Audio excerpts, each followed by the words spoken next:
Before we get into today's episode, I wanted to take a moment as this is the last episode before the election. And I want to give you a quick final word from me, or as I like to do, 3 things.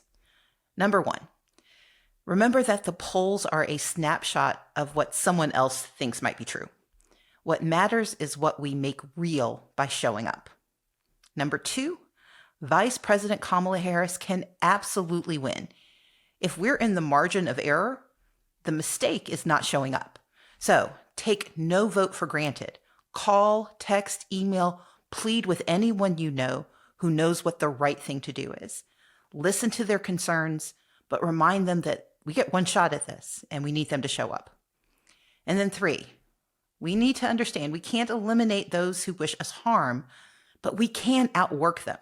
So do whatever you can wherever you are, and then do more. It works. I promise. I'm from Georgia. We've proven it. Okay. Just know that we can get this done. And now, let's get to the show.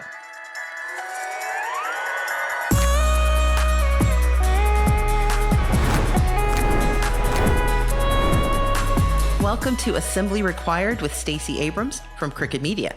I'm your host, Stacey Abrams. I grew up on the Gulf Coast of Mississippi, where in exchange for year-round access to beaches and a 3-week winter, hurricanes were a part of the deal. The first one I remember was Hurricane Frederick in 1979. Massive, destructive, this storm became my marker for a quarter century when Hurricane Katrina became one of the deadliest and costliest storms to ever strike the United States. By then, although much of my family remained in Mississippi, I was living here in Georgia, an area far from the warm waters of my youth, but no hurricanes. However, climate change has altered how hot our summers are and how unpredictable the waters have become. The frequency of extreme weather events spanning even wider areas is another marker. From the air, the view of Hurricane Helene's toll in Augusta is staggering. Neighborhoods left in disarray from the storm's strong winds, which toppled trees and knocked down power lines. It's my house. I've lived here for my daughter's entire life. Crystal Watson has lived in this home for about a decade. As Hurricane Helene tore through, 4 trees came crashing down, narrowly missing 2 bedrooms where people were sleeping. Hurricane Helene hit previously untouched portions of Georgia and North Carolina, leaving nearly 100 people still missing. Over 230 people perished, and residents are continuing to grapple with the aftermath. Contaminated water, damaged roads and power lines, and trying to make sense of what to do now with their homes swept away almost entirely. Then, just 2 weeks after Helene, Hurricane Milton landed in Florida. 3 million people lost power. Tornadoes that formed ahead of the storm killed at least 10 people, and more than 300 residents had to be rescued from the disaster zone. Earlier this year, NOAA, the National Oceanic and Atmospheric Administration, predicted one of the most active hurricane seasons we've ever seen. And every year, it seems like we get more weather headlines with the words record-breaking. Whether it's hurricanes, flash droughts, wildfires, or heat waves. We're talking in a year in which there was 13 straight months of record-breaking heat. We hit 1.5 degrees Celsius over the course of a year for the first time ever. So we are seeing kind of climate breakdown in an unprecedented way. Meteorologists have taken note of the increasing frequency and unfathomable magnitude of extreme weather events. For example, John Morales is a hurricane specialist for NBC6 in South Florida. He was live on air reading new information about how strong Milton was getting in the Gulf of Mexico, and his colleagues on NBC6 asked him about his reaction to the storms a few days later. You have been known not to be an alarmist throughout the many years that you have worked in this market, both in English and in Spanish. You have always been steadfast and never alarming the television audience or the people that follow you. Very few times. Maybe for Irma, certainly, I recall being alarmed. Mm-hmm. For Andrew, way back in the day, I recall being alarmed. For Maria in Puerto Rico, that I served through social media, I was alarmed. But the problem is I am alarmed a lot more often nowadays than I used to be. With the looming election, how we address the issue of extreme weather is an existential issue. And it is urgent. We have 2 candidates who are taking very different approaches to this conversation. Donald Trump has not only trafficked in disinformation and conspiracy theories, but we know Project 2025 will have real consequences. They seek to cut back disaster funding and gut the Small Business Administration's disaster loan program, which will make it harder for families to rebuild. They want to dismantle the National Weather Service and make Americans pay to receive life-saving weather alerts. They seek to reduce FEMA's ability to support local governments, and that will hinder disaster response.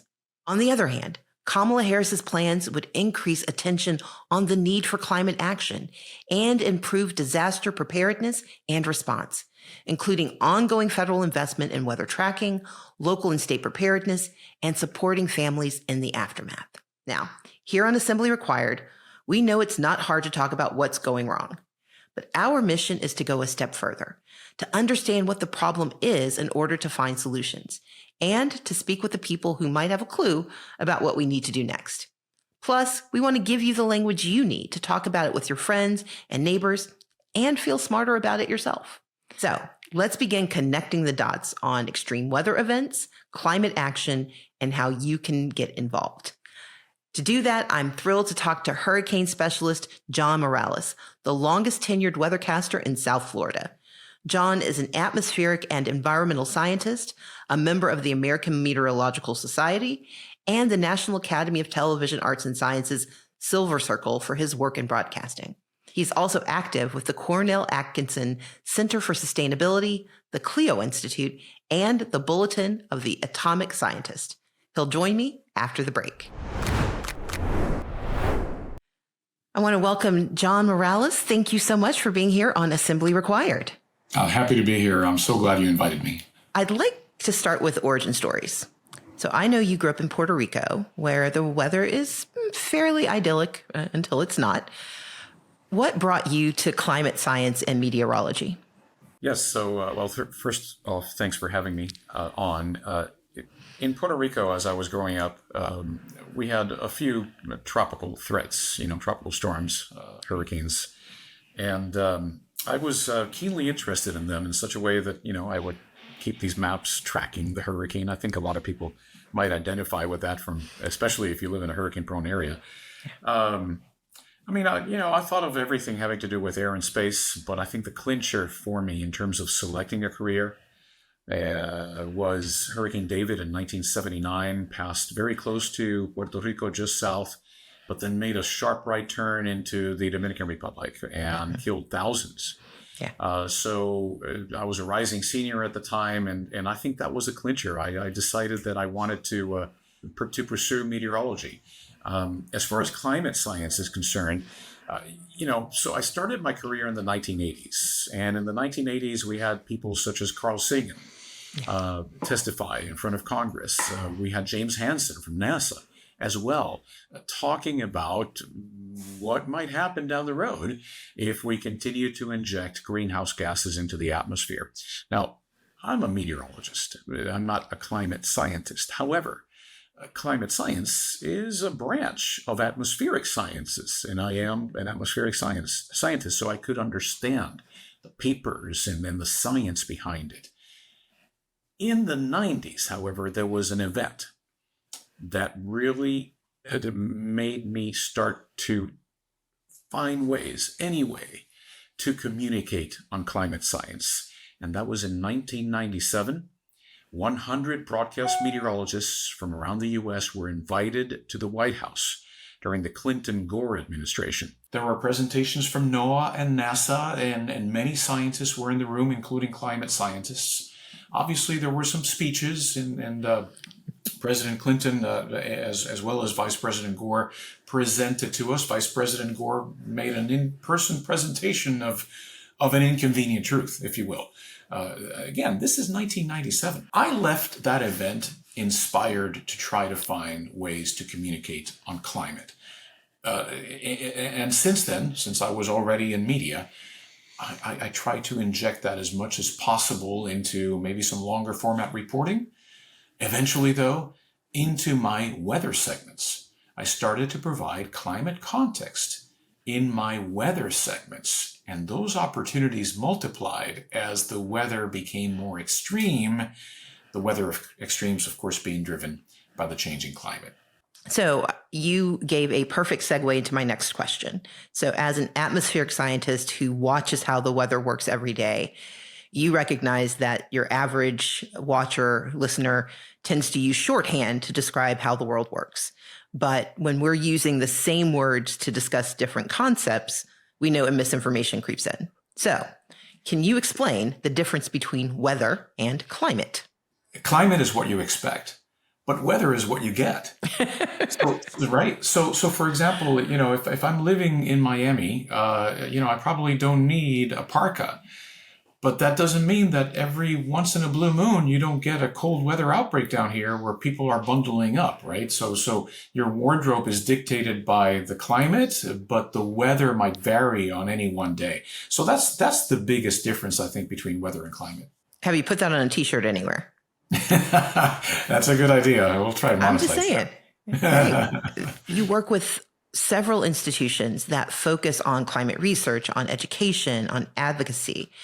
And you are also a trusted voice on television news. You have viewers who have less scientific expertise, and they may not be regularly reading your columns in the Bulletin of Atomic Scientist, but you have proven yourself to be this very effective climate communicator. How do you hold the attention of those who think they know but don't understand, and those who experience what they get but don't know how to reconcile it with what they expect?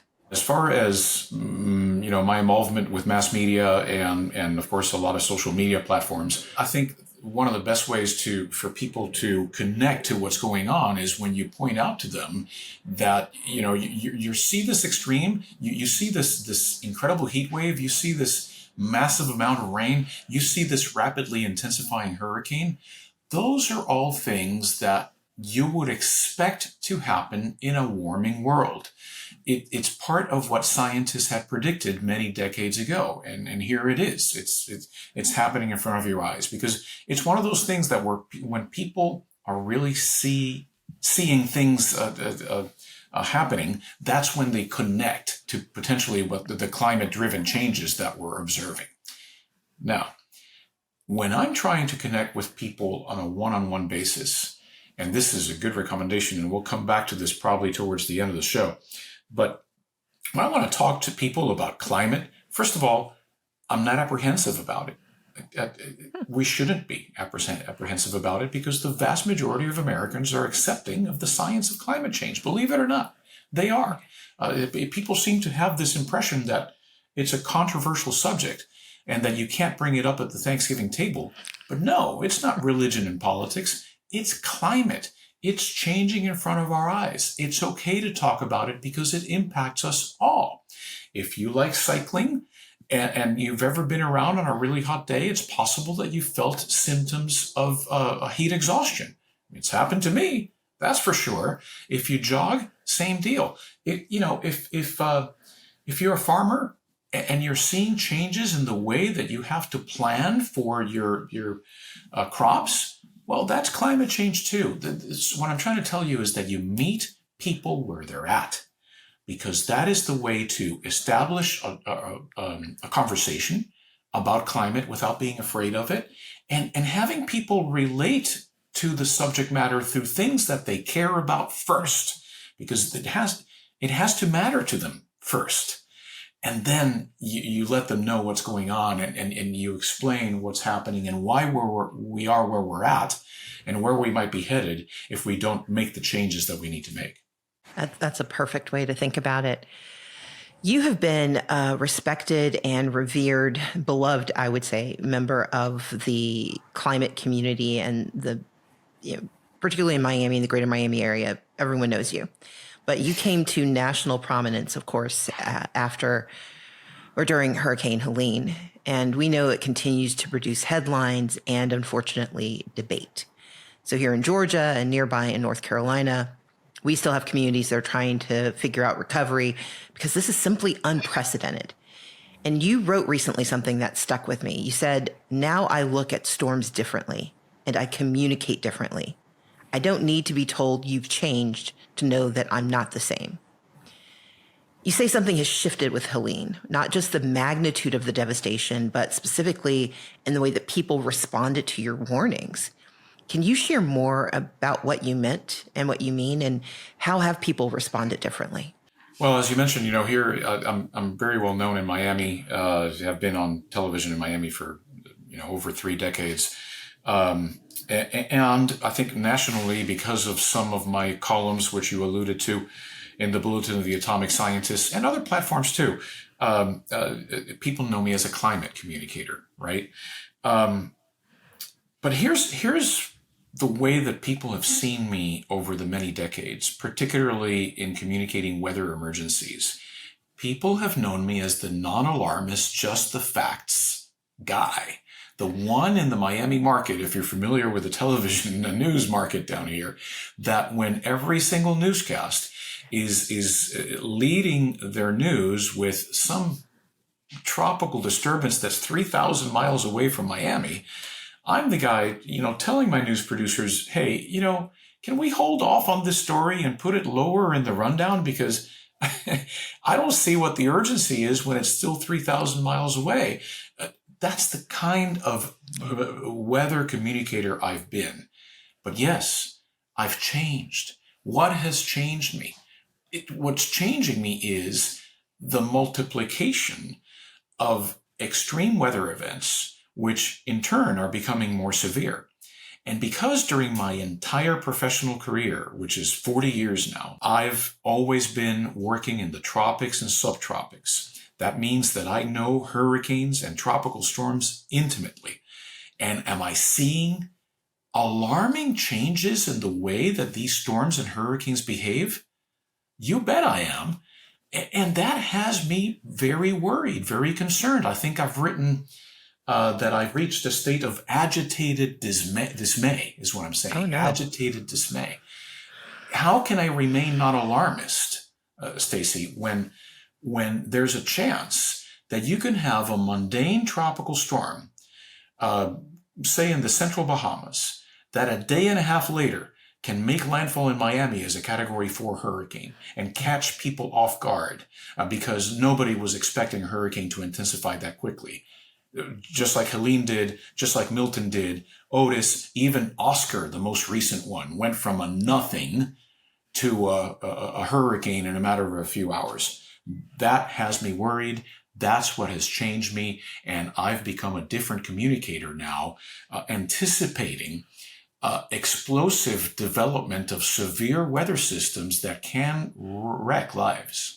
Part of the reason I wanted to have this conversation with you is I grew up in the Gulf Coast. I grew up in Mississippi. And we are region prone to hurricanes. Like you, I can name a lot of the hurricanes I remember. But for me, it's because there weren't that many. My first memory was 1979 Hurricane Frederick. But as you point out, that's no longer the case.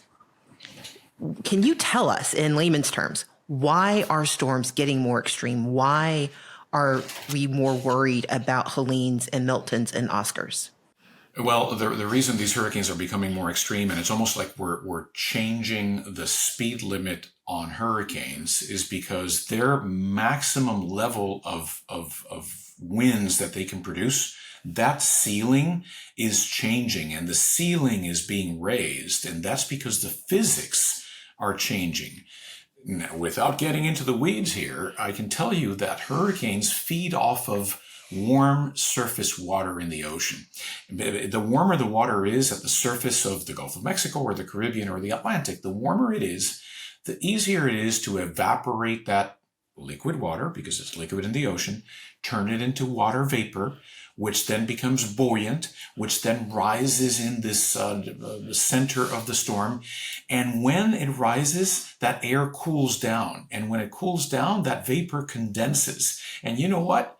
When you get condensation, that releases energy out into the atmosphere. And that is the energy that the hurricanes feed off from to be able to intensify so quickly. So coming back to the temperature of the surface of the ocean, that number around the planet has been increasing rapidly. And we have seen over the last couple of years record hot oceans, not just in the Atlantic, but all over the world. Sometimes made that hot by conditions that, according to Climate Central's Climate Shift Ocean Index, the conditions were made 400, 600, 800 times more likely to be able to reach those record temperatures due to the changing climate. So the attribution science of this is clear. Oceans are warmer, and therefore hurricanes are getting stronger more frequently. And it's those strong hurricanes, the categories 4 and 5 hurricanes, that cause the greatest catastrophes. So just the nerd in me asks, and the worrier in me asks, there was a brief moment where the presumption was that Hurricane Milton could turn into a category 6. How likely is it that we're going to have to start adding categories given the speed limit changes? Well, what's interesting about the conversation about adding a category 6 hurricane is that when you look at the predicted consequences of a category 4 or category 5, the predicted consequences are essentially the same. Catastrophic. Okay. So it's funny because, me being from Puerto Rico and having covered that Hurricane Maria from 2017 for my people in Puerto Rico, including my mother who still lives, who's in Puerto Rico, and all my friends and all my cousins and all my family, right? So imagine how difficult it was for me to call for that catastrophic hurricane. But I bring Puerto Rico up because Maria in Puerto Rico was a category 4 hurricane. And Puerto Ricans are like, wait, this horrific catastrophe couldn't have been caused by just a category 4. But yes, Cat 4s and Cat 5s essentially cause the same destruction. If we added a Cat 6, it would be the same. So I don't think there's a need to add a category. Just know that when we reach Cat 4 and higher, we're talking potentially massive devastation and serious damage to wherever it hits. I want to get to Maria in 1 second, but before I get there, one other piece that you raise, there's a tangent to the concerns about what's happening with the weather, and that is the wild conspiracy theories that are out there that are proliferating. And part of that happens because of the misinformation and misunderstanding of the science. And so thank you for laying that out. And then part of it is trying to justify or at least categorize the damage in a way that absolves some and puts responsibility on others. How do you deal with the misinformation, especially in that moment of crisis? Because you're talking to folks, warning them what's coming, talking about what's happening, and then helping them understand what's next. So what is your approach? First and foremost, this type of dis and misinformation costs lives. Listen. Plain and simple, it costs lives. It costs lives prior to the severe weather event hitting. I'll give you an example. Americans oftentimes are reluctant to evacuate a coastal region where they're asked to evacuate because of storm surge. And yeah, I mean, there's some of that cultural aspect of, American individualism and, I'm not going to listen to the government and so on and so forth. But there's also now an added aspect of, you're telling me to evacuate because, this hurricane you're going to steer it towards this area, but I don't think that's going to be, they have all these ideas in their head and they end up staying there. And have we seen loss of life from people drowning in storm surges just in the past few weeks? Yes, to this day, we continue to see that, and perhaps even worsened by that. After the hurricane, after the disaster, we've also seen it. We've seen how FEMA's mission, we've seen how first responders' missions, emergency managers' missions are hindered by, conspiracy theories and disinformation. And by the way, I mean, the mere fact that anyone, considered a leader is helping spread, that type of disinformation or those type of conspiracy theories, I mean, that's borderline criminal. You're costing lives. You're first of all, you're dishonoring the first responders who are trying to save lives, and people are not listening or not paying attention or not wanting to participate or even help because they think it's a conspiracy theory. And second of all, I mean, again, efforts and resources are being expended on having these emergency management agencies, including FEMA, having to write press releases or put a social media post that says, hey, you know what, this thing that you've heard is not true. I mean, why waste our time on this? It's truly sad and truly alarming. Now, to finally answer your question, what do I do? You know, obviously, I stick to what I know, which is analyzing and forecasting a potentially severe weather situation and warning for it, and making sure people get the message that you need to, in a hurricane, for example, run from the water and hide from the wind. And I get that out there as often as possible, hoping that, you know, lives will be saved. And you know, I believe they have, whether it's through me or other weather communicators. You know, I think we did as good a job as possible with these last few emergencies. One of my dear friends mentioned in the aftermath of Milton coming ashore that she was concerned that because it wasn't as bad as it was predicted, despite the human toll, there was a concern that people would loosen their, you know, concerns and would lower their guard and would be less likely to be responsive next time. Do you worry about that when you are trying to calibrate how much alarm versus how much reassurance you want to offer to your audience? Well, the first thing I should say about Milton is that, you know, we always knew Milton would weaken before reaching ground, before reaching Florida specifically. You know, what alarmed me in that, you know, viral moment was the intensification of Milton. It was just shocking for me to see yet another hurricane going through this hyper explosive drop in barometric pressure and increase in wind speed. And yeah, I mean, that angst over increasing weather extremes combined with empathy. I was worried about the people in Mexico who could have had to face a Cat 5. And yes, I was worried about the people in Florida because even though I knew it was going to go down from a 5 to potentially a 4 or a 3, category 3, that is still a major hurricane. Okay. And the storm surge can still, you know, cost lives. So was I still alarmed? Of course I was. I'll tell you what's counterproductive though. When you get behind a podium, right, and you categorically state without giving any additional context that the hurricane was not as bad as it had been played up to be, okay, and you don't provide the context, which is the track of the hurricane instead of heading into Tampa or just north of Tampa, past just south of Tampa. That's what made this a less than worst case scenario.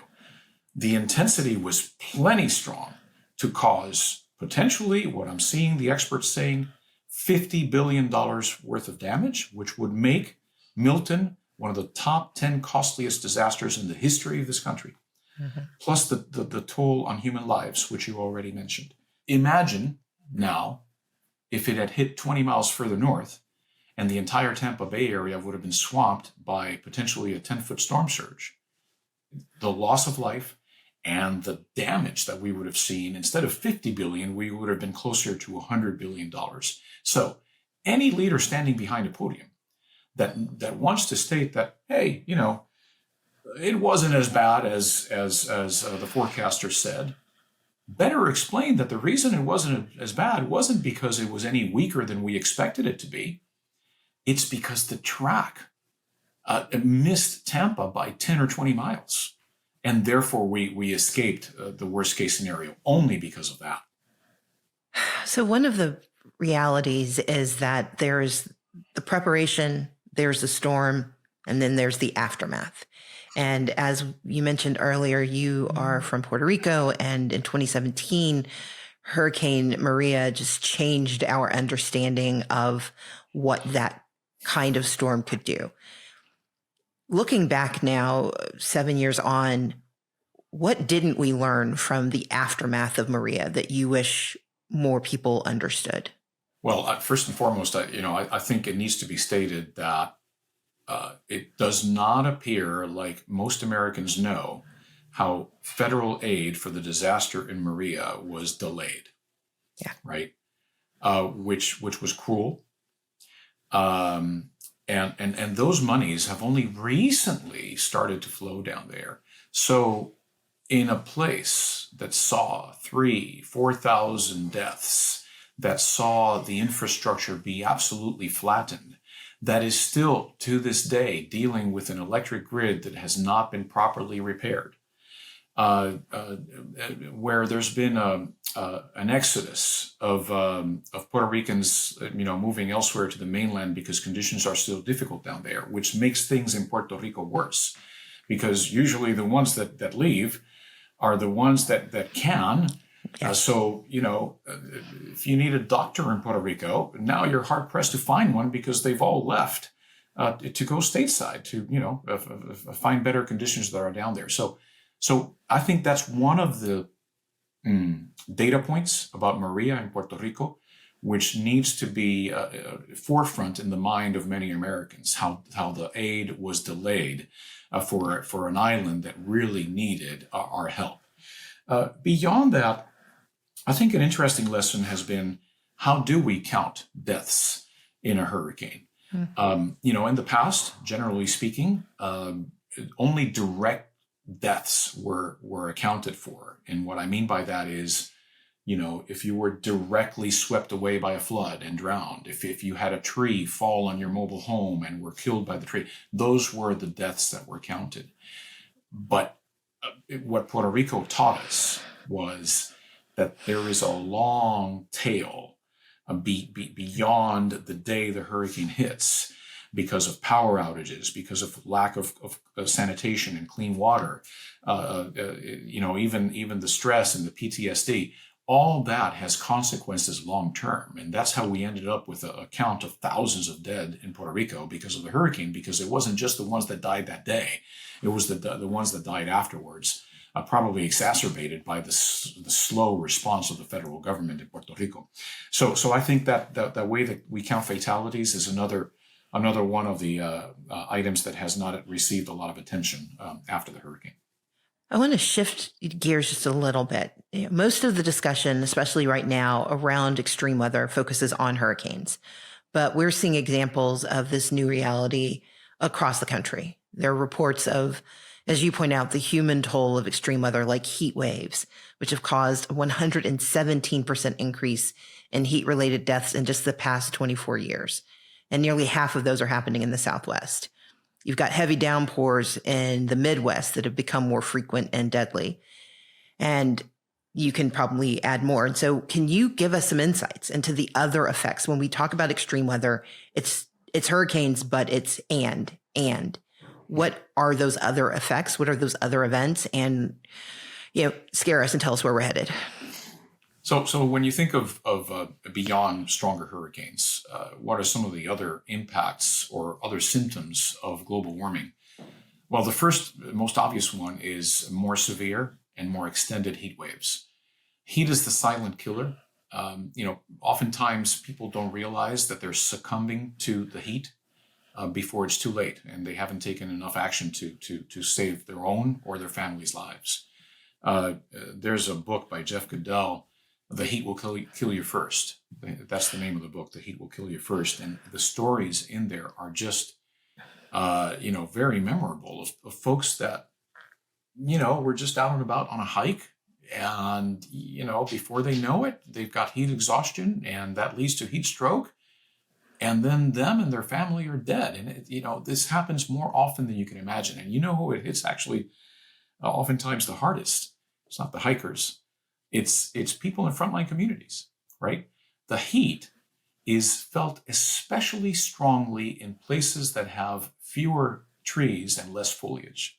So the heat waves are exacerbated in frontline communities around this country, and it costs more lives there than elsewhere, especially when you think that sometimes there's a choice to be made in that family between turning on an air conditioner and, feeding your family and putting food on the table, right? Because air conditioning costs so much, right?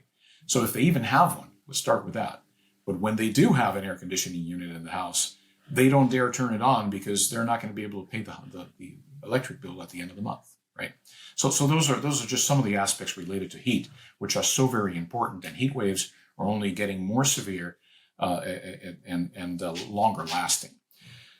Some other aspects of the climate crisis that are manifesting across the U.S. include the risk of flash floods. When it rains harder.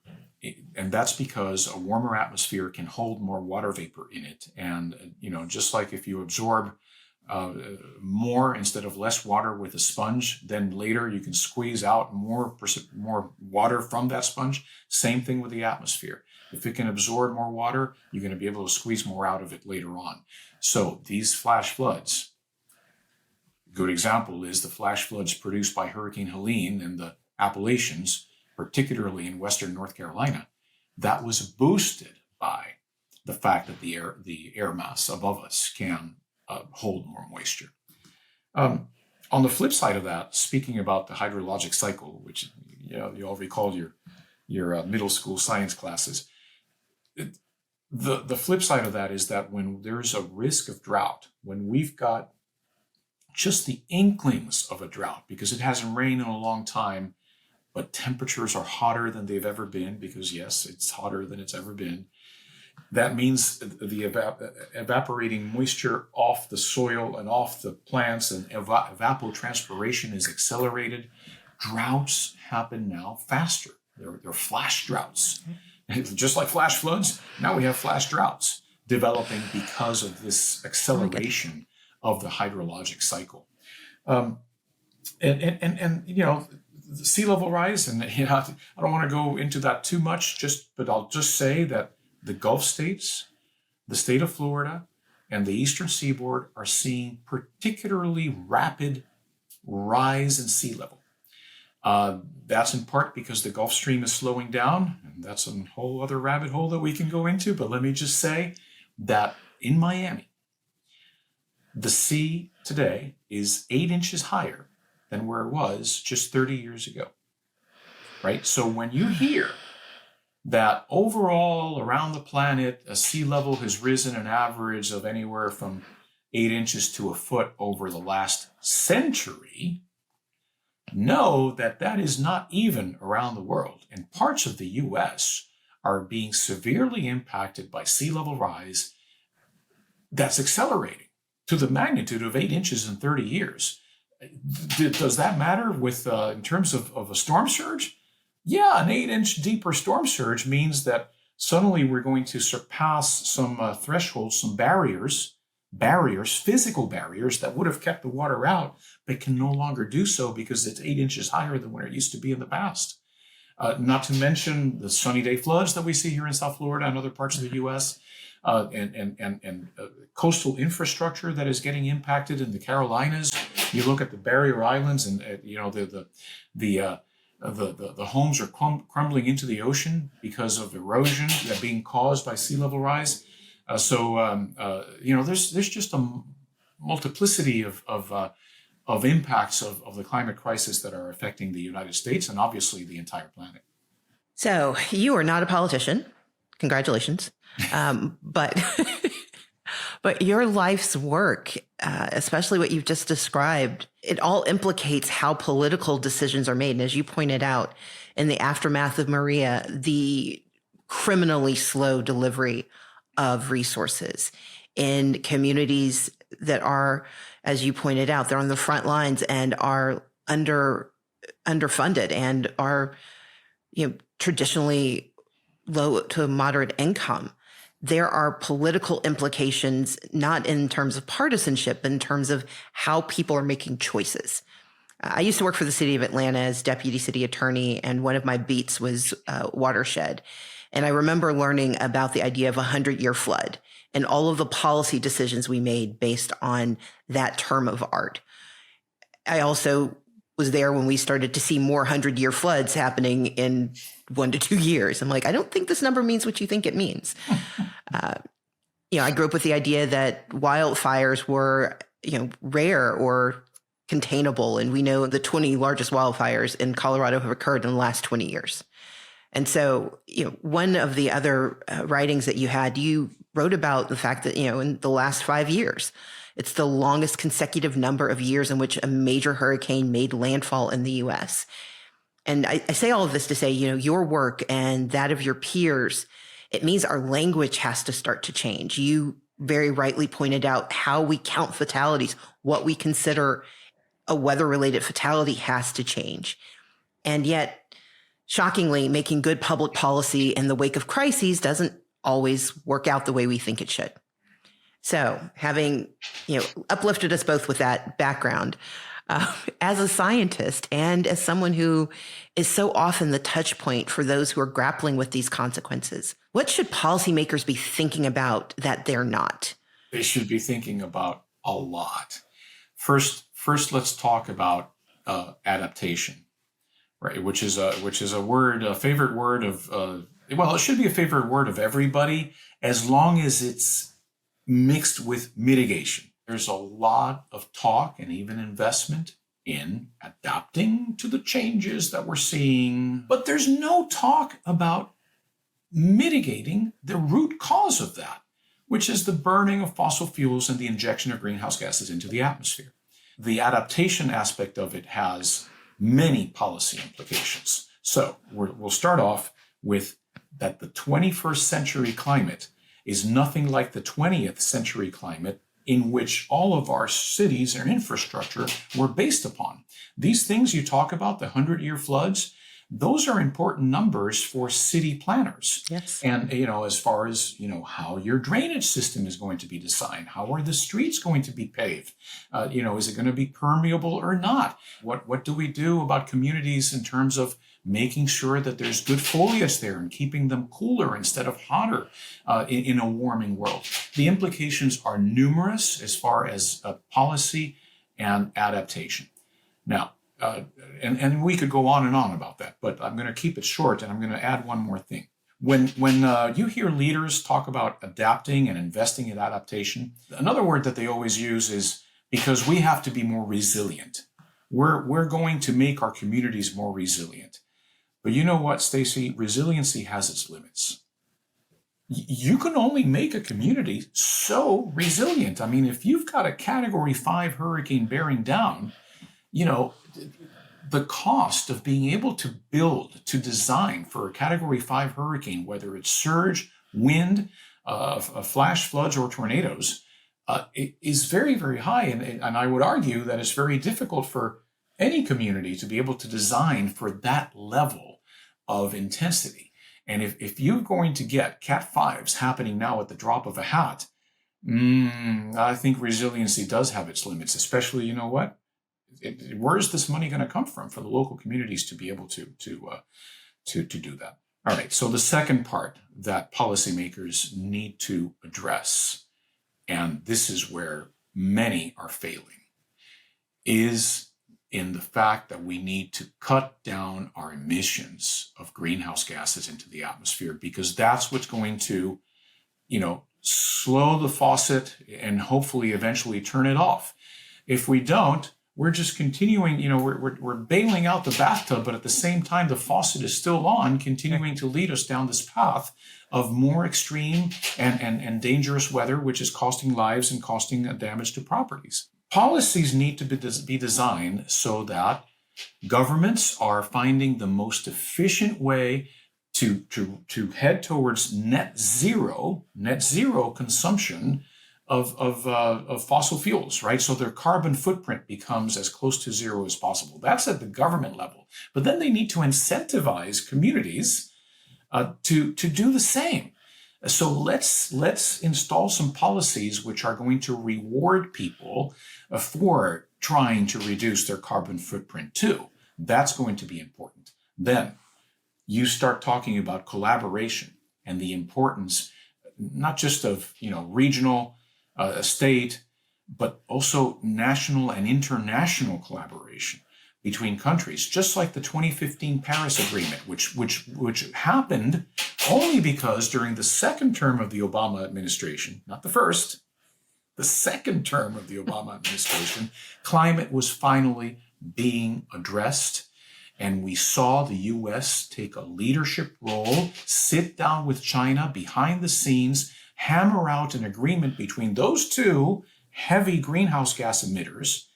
And once that was hammered out, you go back to the Conference of Parties, the entire United Nations, and you show how these two, fossil fuel emitting, gas emitting countries have reached an agreement. Now we're going to lead the world. And that led to the Paris Agreement, which may have many flaws, but it's the one agreement we have in terms of curtailing greenhouse gases around the world. So that was a big step. This type of international collaboration needs to continue. There are dangers because we know that certain administrations would have certain policies at the international level in terms of that level of collaboration versus others. Right? So this is a perilous moment here in terms of what's going to happen with, the planet as a whole, depending on how the U.S. election goes. I think that's a very important aspect, the making sure that we collaborate nationally, regionally, internationally to curtail greenhouse gas emissions. I really appreciate the way you frame that. And I want to just point out for our listeners in the context of those two very important points. We are going to have a show in the next few weeks about the Greenhouse Gas Reduction Fund, which looks at how do we incentivize individuals to take action. But it also talks about how do we help people mitigate the decision between buying food and turning on the air conditioning. And so just stay tuned and look for that to come up.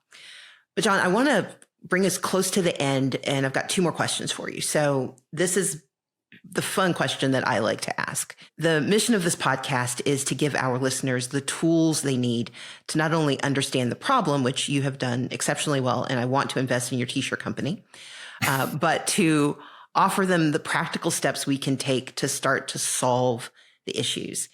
And climate change is a broad and unwieldy concept for many. As you pointed out, people believe in it, but they're often overwhelmed by what to do about it. And despite misinformation, controlling our weather is definitely not within our purview. So what are the 1, 2, or 3 actions that you think an individual listening to this podcast could take that would make a significant difference? First, I want us all to normalize talking about climate change. Goodness sakes, it's here. It's not a polar bear issue in the year 2100. We are seeing these things happen right here and now. The changes that climate change has brought us are already occurring. And in some cases, they're wrecking lives. And they're costing the United States of America, not to mention, developing countries around the world, trillions of dollars in damage, right? So let's talk about this. Let's not be afraid to discuss the changes that you are observing with the weather. Meet people where they're at. Find a subject matter that you have in common, or that your friend or your family member or your neighbor might relate with, and then talk about it. Give you an example. It's been so hot. You notice how hot it's been lately, and gosh, here it is. Late October, and it's still 80 degrees. We didn't used to see that as often. Do you think we used to see that as often? That just kind of breaks the ice, and you can start talking a little bit about it. So let's normalize having conversations about climate. If we do that, that subject matter is going to start ranking higher in people's concerns about how they choose their leaders, because that's the next point I want to make here. Vote, and vote, yes, according to your concerns and your beliefs, but what needs to be one important belief amongst your rankings of, the way you think, is that the climate crisis is costing us all. It's wrecking lives. It's costing us taxpayer money. And we need to find the solutions, which, by the way, let's not say find the solutions, because we've already found a lot of solutions. What we need to do is implement them and have the political will to implement those solutions that are out there. Because if we invest in the climate solutions that are present already today, our return on investment for us taxpayers is going to be tremendous. it costs a lot more to taxpayers to see costlier and more frequent multi-billion dollar disasters, which the US government has to bail people out from, often because through insurance and other measures.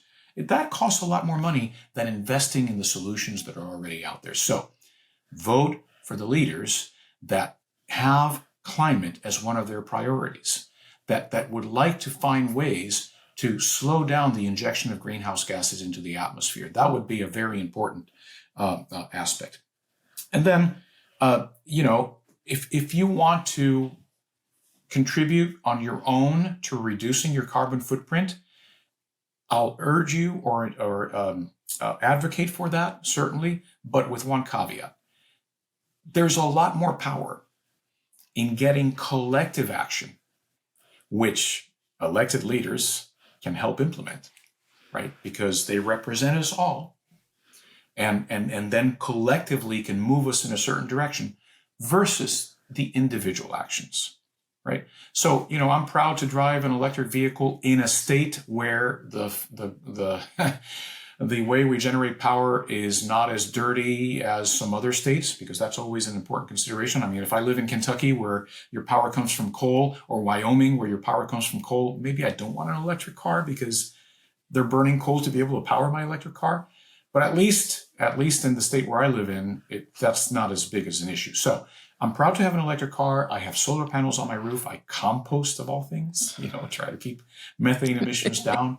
I do a lot of things on a personal level, and a few of my neighbors do too. But it's much more important, the things that you can do collectively, and that's why the elected leaders are so important. Well, the last question I have for you is a deeply personal one. Can we be friends? Because you're kind of awesome. Stacey, I would love that. Obviously I followed you for a long time, and you're a very kind human being, one that obviously cares about very many important issues which matter to so many communities, which, may I add, are often left behind. That makes me proud to be here today. Thank you, Jon Morales, atmospheric scientist, meteorologist, wordsmith, for spending time with us here on Assembly Required. Thank you. Thanks. Each week, we want to leave the audience with a new way to tackle what can feel inevitable or overwhelming. An opportunity to make a difference, a way to get involved, or just to get started on working on a solution, in a segment we like to call our toolkit. At Assembly Required, we encourage the audience to be curious, solve problems, and do good. So, if based on listening to Jon Morales, you want to learn more about extreme weather events, check out the Center for Climate and Energy Solutions at c2es.org. That's C2es.org. Search extreme weather and climate change for tips and for more information on how we got here and where we're going. To take action, share your story of climate resilience and find support in both English and Spanish. Check out extremeweathersurvivors.org, a support group that is also galvanizing survivors into a movement. They also have a lot of links to resources on their website. You can also invest in your local mutual aid organization. As we learned in the aftermath of Hurricane Helene, neighbors are often the first line of recovery, and they need to be able to help each other and themselves. Issues like refrigeration for insulin or finding sterile baby bottles occur in the aftermath.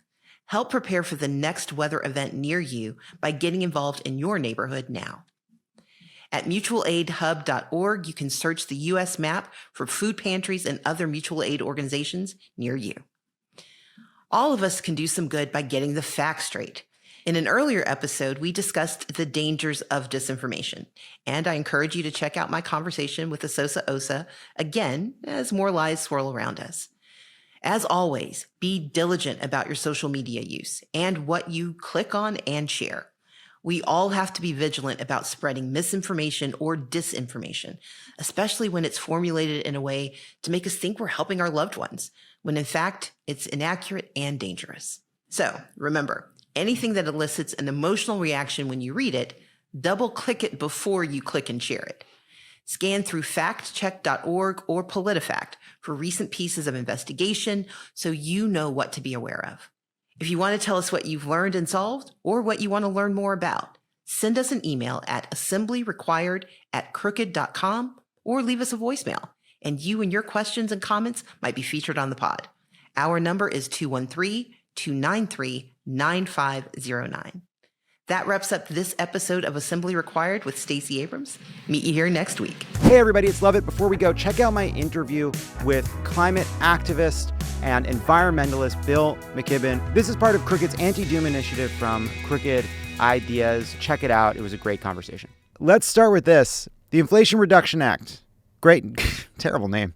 I mean, it's fine. I'm glad we called it that. But many thought climate action on this scale was a political impossibility. Can you talk about what its passage represents, both in terms of the policy and in terms of how the politics have shifted? Well, let's talk about the politics that got us there, which is completely fascinating.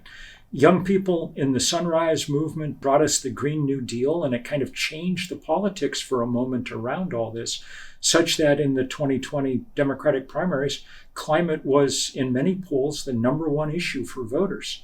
And that meant that Joe Biden needed to consolidate support with the Bernie wing of things, and he did so by making, above all, a real pledge to take that Green New Deal and start translating it into something. And he kept that pledge. Somewhat miraculously, with a closely divided Senate, he managed to get the first big slug of money that the U.S. government has ever spent on trying to fight the single biggest problem the world has ever faced. Based on the shifts we've seen in politics and policy, a lot more to do. But where are we now in your mind on the doom-hope continuum? Well, look, the things that we were warning about 40 years ago are now coming true, and they are scary and real. On the other hand, we're also finally seeing a rapid spike in the implementation of renewable energy, which is the one thing big enough to have some hope. We finally are starting to build out those solar panels and wind turbines, and it's starting to make a difference. We've got cheap wind, cheap sun, cheap batteries. They're on the shelf. We can deploy them at speed, and we must. Learn more about the Anti-Doom Initiative at crookedideas.org, and to make sure your voice is heard on everything you care about, you have to vote, and you have to get everybody that you've ever met to vote.